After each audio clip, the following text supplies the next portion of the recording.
नमस्कार दोस्तों, मैं हूं तान्या त्यागी और आप देख रहे हैं एबी स्टार। म्यांमार में आज यानी 28 मार्च को एक शक्तिशाली भूकंप आया जिसकी तीव्रता 7.7 थी। इस भूकंप के झटके इतने तेज थे कि लोग घबराकर घरों और दफ्तरों से बाहर भाग निकले। यहाँ तक कि बैंकॉक तक दहशत का माहौल बन गया।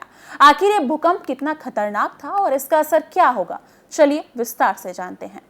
भूकंप का केंद्र म्यांमार के केंद्रीय क्षेत्र में था। इसकी तीव्रता 7.7 रिक्टर स्केल पर मापी गई, जो इसे एक बेहद शक्तिशाली भूकंप बनाती है। इसका असर म्यांमार के सबसे बड़े शहर यांगून तक महसूस किया गया।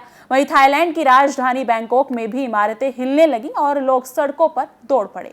बैंकॉक में जब झटके महसूस हुए तो ऊंची इमारतों में रहने वाले लोग तुरंत बाहर निकल आए। कई दफ्तरों को खाली कर दिया गया और सोशल मीडिया पर वायरल वीडियो में लोग घबराए हुए नजर आए।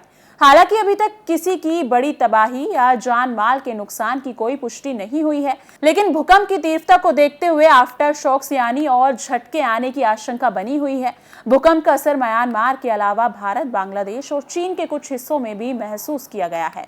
भारत के उत्तर पूर्वी राज्यों में भी हल्के झटके महसूस किए गए हैं।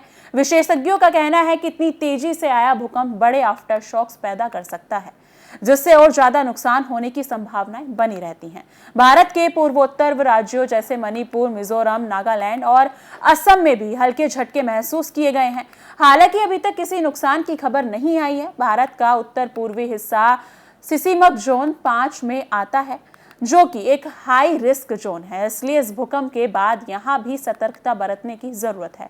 विशेषज्ञों का कहना है कि इतनी बड़ी तीव्रता के भूकंप के बाद आफ्टर शॉक्स आ सकते हैं जो और अधिक नुकसान पहुंचा सकते हैं।